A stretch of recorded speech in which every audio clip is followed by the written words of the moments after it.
Untuk data tunggal, kita bisa mulai itu sejak SD kita sudah belajar bagaimana menyajikan diagram.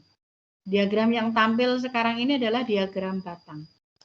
Pertanyaan Bu Ike, adakah yang janggal dari diagram ini? Silahkan berapa? 19.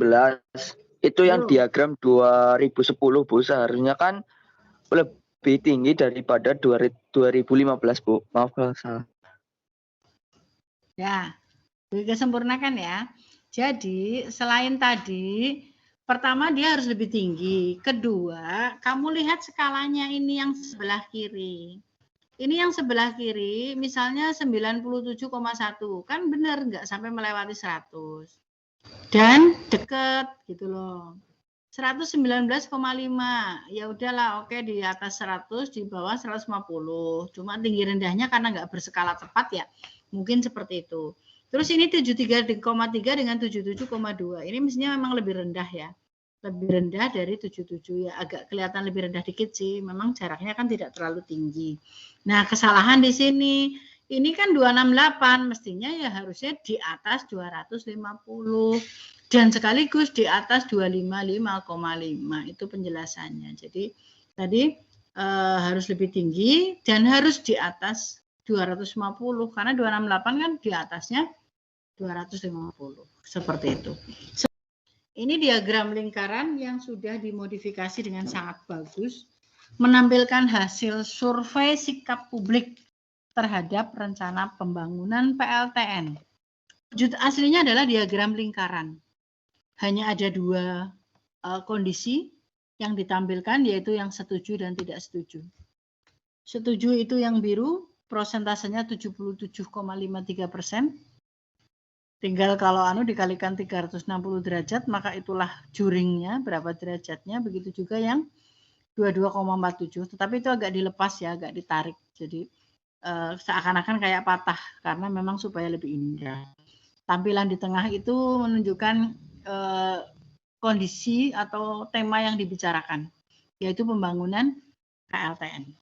Pembangkit listrik tenaga nuklir. Pertanyaan Bu Ike, survei itu dilakukan terhadap berapa orang? 4.000 orang, bukan Bu? 4.000 orang. Karena sebenarnya diagram yang baik itu sudah menginformasikan semuanya. Kalau kamu lihat di atas keterangannya ini ada tulisan, meskipun kecil, bahwa survei itu dilakukan terhadap 4.000 orang responden dari 300 desa dari atau kelurahan ya di 34 provinsi di Indonesia. Seperti itu. Kalau Bu Ike bertanya, kamu lihat ini ada 77,53 yang setuju persennya. Jadi dari jumlah 4.000 itu sekian itu setuju. Dan alasan setujunya mereka itu dipersentase lagi. Sekian persen 43,75 menjawab karena ini alasannya nggak ada pemadaman. Mungkin karena kalau ada pabrik ada pembangkit lagi, jadi nanti listrik nggak bolak-balik padam. Ada yang mungkin nanti harapannya listriknya menjadi lebih murah. Ada yang mungkin terbukalah lapangan pekerjaan karena ada industri baru. Kemudian ada yang berpikir mungkin berpikir alih teknologi lah. Maksudnya kita pakai energi terbarukan ya. Nggak cuma PLTA aja. Terus berikutnya lagi mungkin nggak polusi. Terus berpikir lagi Indonesia sudah mampu. Ada yang berpikir lagi, itu program pemerintah ya sudah, kayak gitu. Ini survei ini yang menyelenggarakan adalah Badan Tenaga Atom Nasional ya, .go.id. Terus setelah itu, kamu bisa lihat, yang tidak setuju mereka juga punya argumen gitu. Mungkin ada yang berpikir, enggak soalnya ngeri terjadi risiko kecelakaan. Kan dulu pernah juga ya kebocoran reaktor nuklir di Rusia itu bencana besar-besaran itu. Terus ada pencemaran radioaktif. Terus ada yang berpikir gimana nanti limbah radioaktifnya bagi kehidupan di sekitarnya gitu. Terus ada yang berpikir Indonesia SDM-nya belum mampu lah, belum siap. Ngapain melaksanakan itu kalau kita SDM-nya aja belum mampu gitu. Terus ada yang mungkin jangan-jangan nanti untuk pembuatan senjata nuklir yang mungkin kan dikecam sama dunia ya. Terus anggapannya mungkin sumber energi lain aja masih bisa kok, misalnya bukan PLTN, meskipun nggak harus PLTA, seumpama PLTG, pusat pembangkit listrik tenaga geotermal panas bumi kan. Indonesia kan kaya panas gunung berapi, jadi kan banyak itu kaya akan sumber geotermal. Terus berikutnya biaya pembangunannya yang mahal, jadi nggak usah lah diinvestasikan ke sana karena mahal gitu, misalnya seperti itu. Nah, ini bisa kamu lihat di sini. Kalau begitu jadi dari responden yang ada itu ada berapa sih orang laki-laki yang mengisi atau menjawab? Jawabannya gimana? 40 ya, betul. Oke, makanya diikuti. Ya, nih. Jadi ya diagram lingkaran yang ada ini sebenarnya sudah sangat bagus, sudah sangat detail. Karena sudah mencantumkan banyak sekali menginformasikan di diagram ini. Ini udah luar biasa ini diagramnya, bagus sekali. Terus yang berikutnya ini. Kalian harus juga belajar tentang diagram lain. Contohnya diagram garis. Ini toko Planet Komputer menjual Januari, 10, Februari, dan seterusnya sampai Juli. Di mana ditampilkan dalam grafik seperti ini.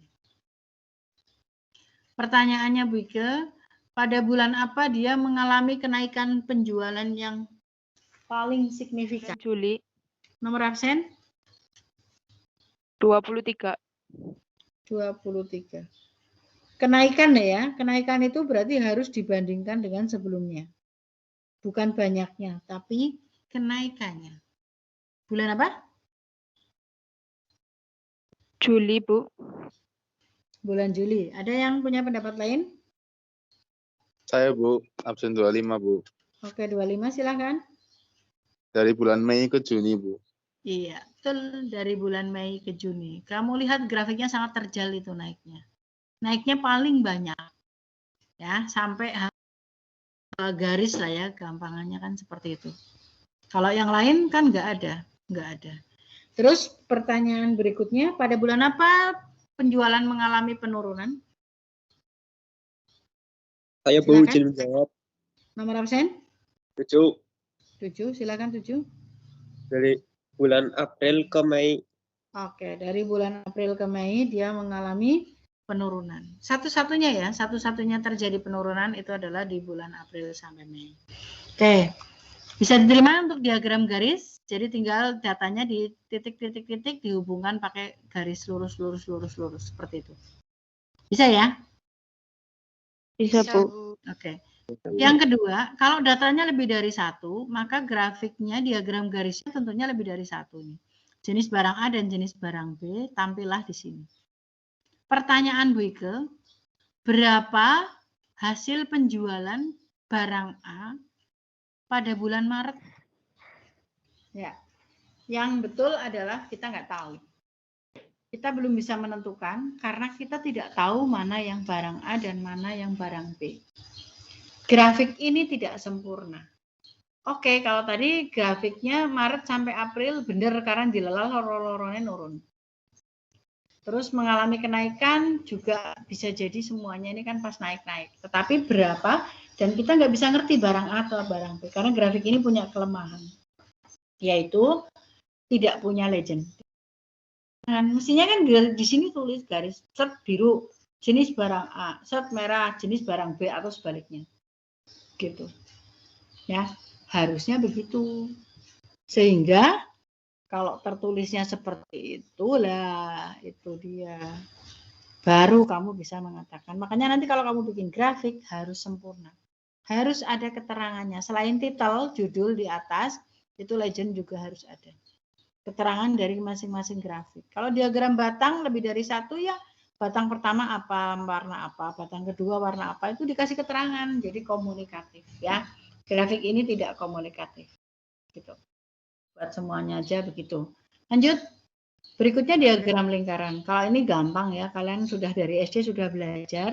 Jadi mereka adalah membandingkan terhadap keseluruhan. Olahraga ya 90/200 dikali 100%. Kalau supaya tahu derajat, berarti dikalikannya 360 derajat. Nah, derajat ini yang untuk menggambar juring lingkaran. Gitu. Terus kalau ini yang untuk ngitung persen-persen.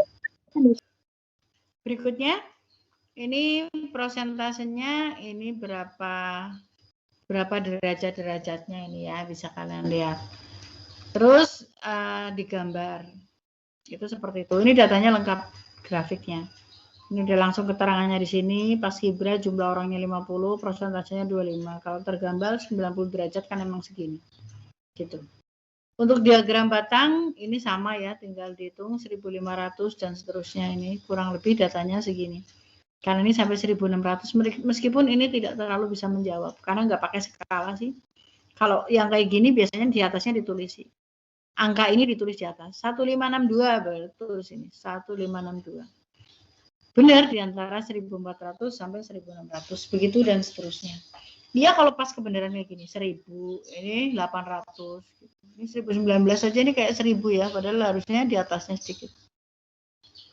Kalau ini 818 juga harusnya di atasnya sedikit.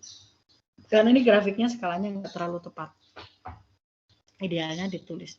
Terus diagram itu banyak banget ya. Kalau pakai Excel silakan ada diagram kotak garis, diagram pencar, piktogram dan sebagainya.